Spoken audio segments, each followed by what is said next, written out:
শুভ সকাল বন্ধুরা, উমা হোম লাইফে নতুন একটা দিনে নতুন একটা ব্লগে আমি উমা আসানসোলের এই ছোট্ট গ্রাম থেকে আজকের ব্লগটা আমি শুরু করছি।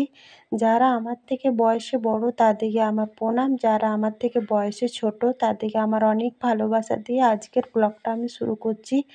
তো তোমরা কিন্তু আমার ব্লগটা দেখবে, আর দেখে কেমন লাগছে অবশ্যই কিন্তু একটা কমেন্টের মাধ্যমে জানাতে ভুলো না। তোমাদের একটা কমেন্ট কিন্তু আমার ভিডিও করার উৎসাহ আরও বাড়িয়ে দেয়।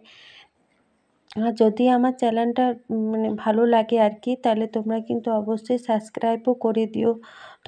তোমরা পাশে না থাকলে আমি কিন্তু এগাতে পারবো না। তো তোমাদেরকে পাশে নিয়েই আমি কিন্তু এগিয়ে যাব। তো সকালেই যেমন ঘুম থেকে উঠলাম, উঠে যা কাজ, দুয়ারে জল দেওয়া, তোমাদের দাদা ভাই স্কুলের জন্য বেরিয়ে গেল। আজ তো মঙ্গলবার, মেয়েকেও স্কুলে পাঠিয়েছি। তারপরে সমস্ত বাসি কাজ সেরে স্নান টান করে তারপরে দেখো পীতম্বরী পাউডার দিয়ে যে ঠাকুরের বাসনগুলো প্রত্যেক দিন ধুই, আজকেও তাই ধুয়ে উপর দিলাম। আর ঘরে যে অপরাজিতা, তারপরে 9টা 12টা ফুলগুলো, এই ফুলগুলো ফুটেছে, এইগুলো দিয়েই কিন্তু এখন সুন্দর পুজো দেওয়া হয়ে যাচ্ছে। আর অপরাজিতা ফুলগুলো অনেকগুলো ফুটেছিল, গেটটা খোলা ছিল, ছাগল এসে কতগুলো খেয়ে গেছে। আর আজকে কিন্তু এই টগর ফুলগুলো ফুটেনি, কালকে কিন্তু বেশ ফুটেছিল। আর এই কদিন যাবৎ ভালোই বৃষ্টি হয়েছে, তো উঠানটা আজকে পরিষ্কার, ধোয়া তো বর্ষাকালের দিনে যাচ্ছে, ব্লিচিং পাউডার দিয়ে ধুয়েছিল, কিন্তু পরিষ্কার দেখাচ্ছে। আর স্নান করেই তো প্রত্যেক দিনকার মতন যেটা ফার্স্টেই কাজ থাকে, ছাদে চলে এসে তুলসীর তলায় জল দিয়ে দিচ্ছি। তো তারপরে ঘরে যেয়ে নিত্য পুজো করবো। আর তুলসীর তলায় জল দিই, আগে জল দিই, ধূপ দিই, তারপরে আমি নিত্য পুজো করি।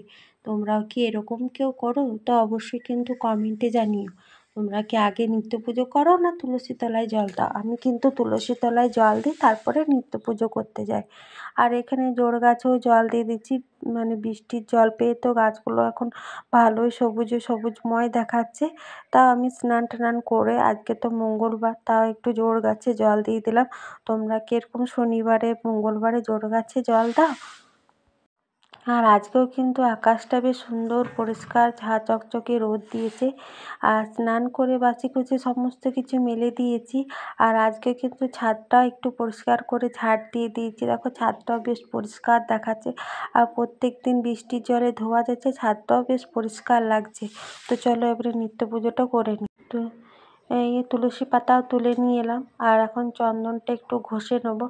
এই চন্দন পিঁড়িটা একটু শ্যাওলা দেখাচ্ছে, কারণ কাজের সময় সে তুলসী তলায় ছিল, তারপর আর ছোঁয়া হয়নি, আনা হয়নি, এই জায়গাটা কেমন কালো মতন হয়ে গিয়েছে। তো তোমাদের সাথে আর বেশিক্ষণ কথা বলবো না, নিস্তির মনে ধীরে সুস্থে নিত্য পুজোটা করে নিই, তারপরে আবার তোমাদের সাথে কথা বলবো। আর ঠাকুরকে কিন্তু ভোগ প্রসাদ হিসাবে আমি নকুলদানায় দিয়ে, কত বড় বড় তুলসী পাতাগুলো হয়েছে দেখো। তো পুজোটা করে নিই, তারপর কথা বলছি। তো ঠাকুরকে তো পুজো দিয়ে দিলাম, ভোগ প্রসাদও লাগিয়ে দিয়েছি।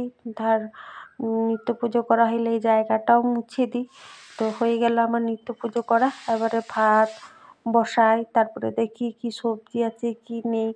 আর মেয়ে তো স্কুল যায়নি, ও এখন রূপচর্চা, মাথার চুলের চর্চা, এই সকল কাজ বেশি করছে। তো এই কারি পাতাগুলো নিয়ে এসছে, তো কারি পাতাগুলো ওই তাওয়াতে গরম করে পোড়া পোড়া মতন করছে। আর এখানে দেখো ছোট মেয়েও দেখতে দেখতে স্কুল থেকে চলে এলো। এখন 11টার মতো টাইম হয়ে গেছে।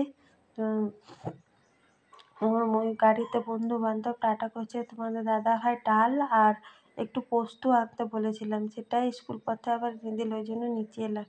মেয়ে তো চলে এলো, এবার দেখো এখান থেকে বদমাইশি শুরু করা হবে। আর মেয়ে তো তখন থেকে ওর যে কী করছে, ওই কারি পাতা পড়াচ্ছে, তখন থেকে পুড়িয়ে যাচ্ছে। আমি ভাতটা বসালাম, এই যে এলো, এই ড্রেস একদিকে, মোজা একদিকে, আই কার্ড বেল্টি সব ফেলে দেবে এবার। তো খুলে ফেলে দিচ্ছি। আমি আই কার্ড বেল্টি টাই এগুলো এইভাবে ঝুলিয়ে রাখি। আর ভাতটা 1 ফুট দিয়ে চাপায় রাখলাম, আর পোস্ত কেটে রাখলাম। আর মেয়ের তো এখানে যা কাজ ছিল হয়ে গেছে। আর এখানে আমি ডালটা বসিয়ে রেখেছি, ডালটা মোটামুটি হয়ে যাবে। আর একটু কালকে এনেছিল 2টো, কাল একটা ভেজেছি আর আজ একটা। তো দেখো এখন 12টার মতো টাইম হলো, আর চটপট করে আজকে রান্না করে নিলাম। তোমাদের সাথে রান্নাটা শেয়ার করলাম না, তেমন কিছু রান্না করিনি। এখানে একবার চাও কিন্তু খেয়েছি, জলখাবার সবাই যেমন খায় যে মেয়ে এখানে, আমি এখানে আজ প্রচণ্ড গরম লাগছে, টেবিল ফ্যানটা দিয়েছিলাম ওইখানে শুয়ে আছে। এখানে আলু পোস্ত করলাম আর মুসুরির ডাল করলাম আর এখানে একটু কালনা ভাজলাম। তো গরম লাগছে বিভৎস পরিমাণে, আর ভাত মানে ঘুমটা অনেকটা গরম, শরীরে কেমন অস্বস্তি দিয়েছে, ওই জন্য রান্নাটা চটপট করে নিলাম। আর তেমন কিছু রান্না করলাম না, ভাল লাগছে না। এখানে টেবিল ফ্যানটা দিয়ে শুয়েছিলাম, ওই জন্য উপর দিয়ে শুয়ে আছে। আবার তোমাদের দাদাভাই কুমড়ো নিলে, এটা আর করলাম না। তোমাদের দাদাভাই মুড়ি টুড়ি খেয়ে ওই ঘরে শুয়ে আছে। আর আজ তো ঠিকঠাকই রোদ দিয়েছে, তো চাদর টাদর যেগুলো শুকিয়ে গেছে সেগুলো একটু তুলে নিয়ে এলাম।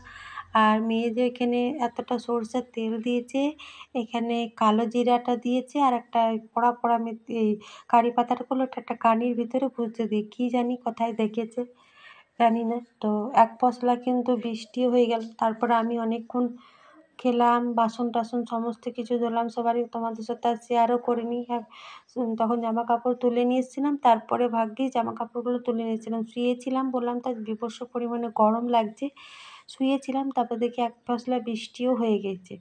তারপরে তো বিকেলে চা টা খেলাম, বাসন টাসন তো তখনই ধুয়ে নিচ্ছি। এখন হালকা সন্ধ্যা লেগে এসছে, ওই জন্য ভাবছি রুটিগুলো করে নিই। ভাবছি একটু মানে রুটিগুলো করে নিই, তারপরে হাত মুখ ধুয়ে সন্ধ্যা দেবো। তারপর তো আর একটু সন্ধ্যা লাগবে।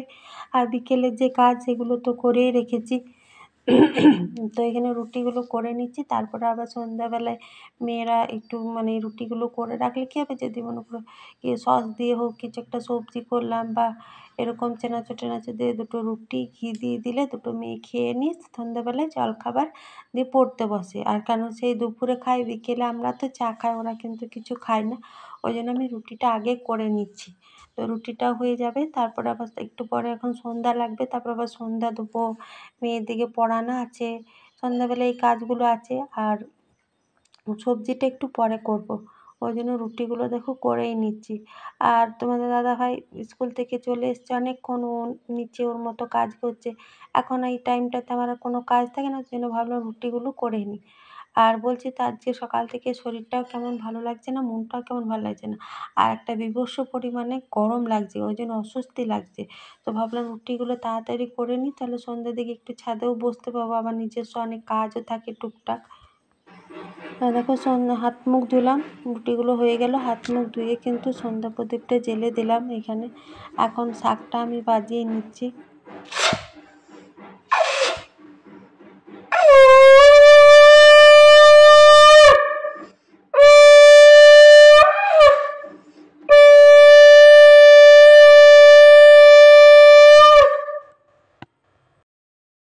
তো সন্ধ্যেবেলায় আমার সন্ধ্যা প্রদীপ দেওয়া হয়ে গেল এখানে, সন্ধ্যা বাইরে লেগে এসছে। আর মেয়ে তো রুটি করলাম, তো রুটি খেলো, একটু ঘি দিয়ে দিলাম, চা দিয়ে খেলো। এখন এখানে টেবিলে পড়তে বসেছে, আর এখনও সন্ধ্যাবেলায় প্রদীপ দিচ্ছে, এখনও প্রদীপ জ্বলছে। রুটি তো আগেই করেছি, এখন একটু ছোলা আলুতে রাতের বেলা ডাল করব, ওই জন্য ডাল বসিয়েছি। আর দুজনাকে আলাদা আলাদা পড়তে বসেছি, এই রুমে বসেছে, ও বারান্দাতে বসেছে, নাহলে খুবই বদমাইশি করবে। ভিডিওটা এখানে শেষ করছি, ভালো লাগলে